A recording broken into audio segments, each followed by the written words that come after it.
सो बेनती करांगे बहुत ही सत्कारयोग बीबी कृष्णा जी वो पराए बनाने वो भी अज दे इस दिवस से सब संगतां नूं अमृतमय प्रवचन श्रवण कराउणगे। सत्कारयोग संत बीबी कृष्णा जी। साध संगत जी, अज डेरा 108 संत सरवणदास जी सचखंड बल्ला विखे डेरे के चौथे गद्दी नशीन सतगुरु स्वामी गरीबदास महाराज जी का 26वां बरसी समागम बहुत ही श्रद्धा के नाल मनाया जा रहा है।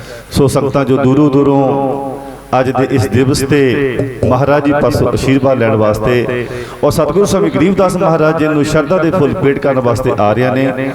उन्होंने बेनती है नमस्कार करने तो बाद लंगर छक के आपो अपने घरां नूं रवाना होने की कृपालता कर। सो आओ सत्कारयोग 108 संत बीबी कृष्णा जी बोपराए वाले पासों अमृतमय प्रवचन श्रवण करिए जी।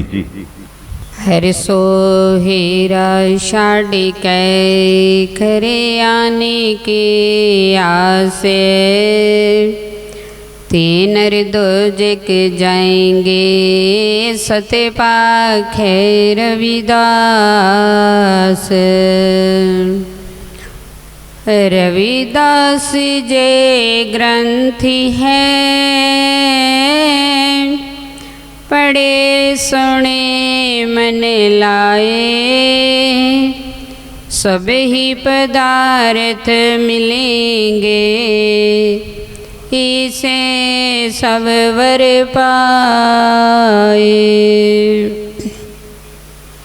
धनि गुरु हरिदास जी नमो नमो वंदना मेरी चरिनी परसी करे गुरु के काटी जन्म जन्म दी गेड़ी।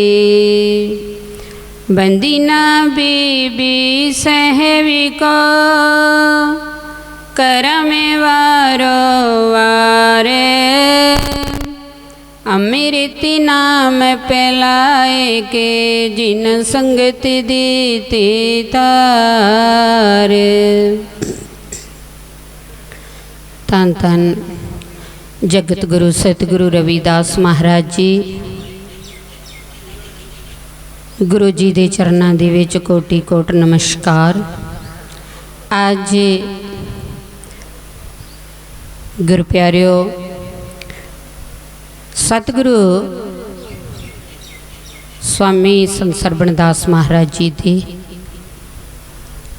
आश्रम विखे डेरे विखे डेरा सचखंड बल्ला विखे सतगुरु स्वामी संत गरीबदास महाराज जी की 26वीं सालाना बरसी के संबंध दे विच अज संत सम्मेलन उन्हां दी याद नूं ताज़ा करवाया जा रहा है। सो गुरु प्यारिओ सतगुरु दे चरनां विच कोटि कोट नमस्कार। जो गुरुआं ने बचन कीते हुए ने संत सरवणदास महाराज जी सतगुरु स्वामी संत हरिदास महाराज सतगुरु स्वामी संत गरीबदास जी महाराज अति सतगुरु स्वामी संत निरंजन दास जी महाराज संत रविदासिया कौम दे स्वामी संत रामानंद महाराज जी। गुरु प्यारिओ असी अपने जीवन दे लई गुरुआं दे चरनां विच जाके एक रस्ता पुछण दी कोशिश करते हाँ। सतगुरु संत पिपलदास महाराज जी तो ले करके संगतां बहुत पुरातन समय तो इस गुरु घर दे नाल इस डेरे दे नाल जुड़ियां होईयां ने।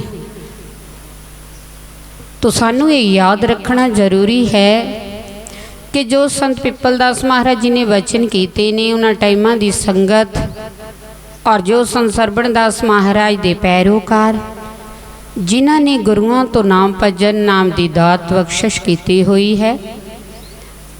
गुरुआं दे पैरोकार संत हरिदास महाराज जी दे पैरोकार संगतां समय समय सिर संत गरीबदास महाराज संत स्वामी संत रामानंद महाराज। तो गुरु प्यारिओ, सानू पता कदों लगदा जदों असीं परिवारां दे विच बैठ करके विचार करते हाँ कि असीं गुरुआं दे जांदे हाँ। जदों असीं गुरुआं दी गल करते हाँ तो साडे विचारां तो ही पता लग जाता है कि ये परिवार संतां नूं मनदा है, ये संतां दे बचनां ते चलदा है।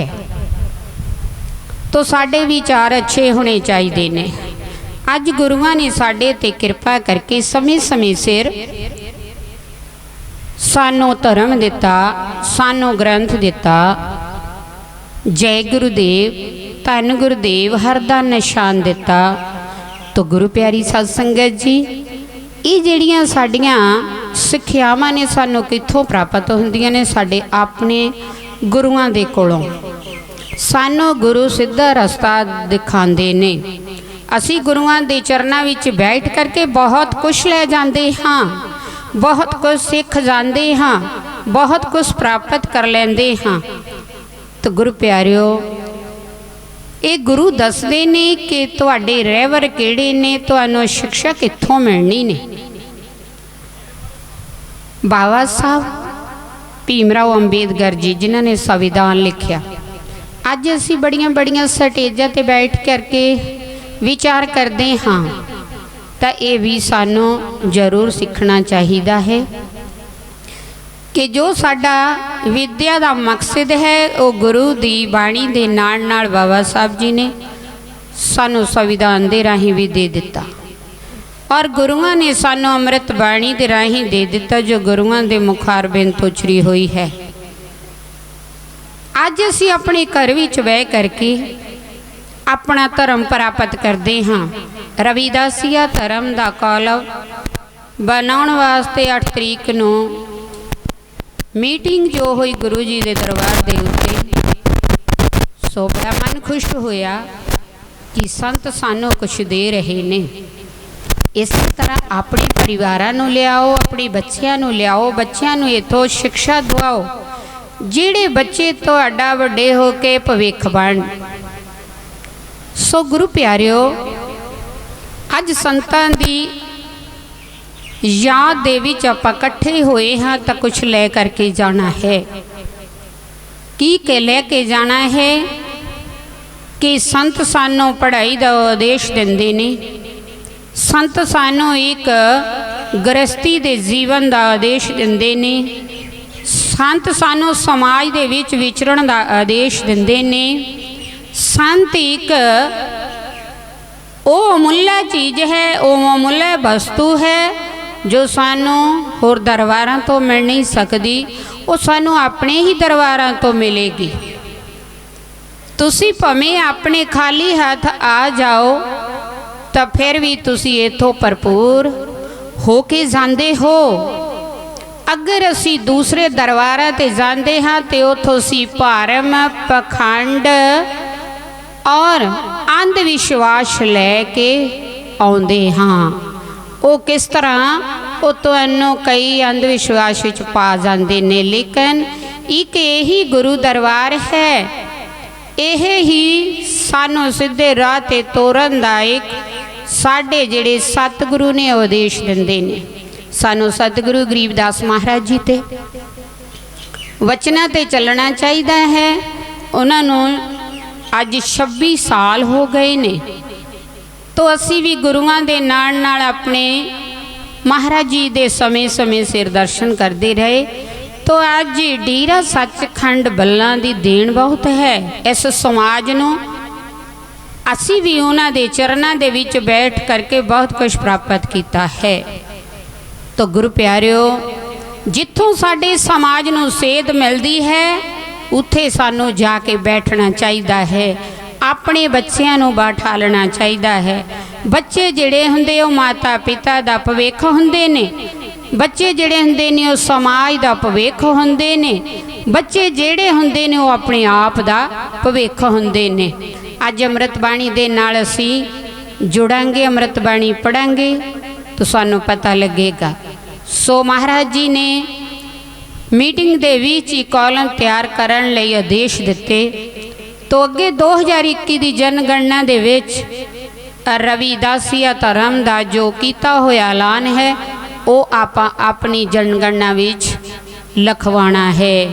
सानू साडे धर्म ते चल के बहुत ही कुछ प्राप्त होएगा।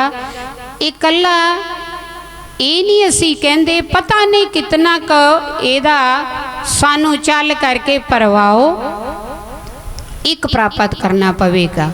सो गुरु प्यारिओ रविदासिया धर्म आपां लिखवाना है।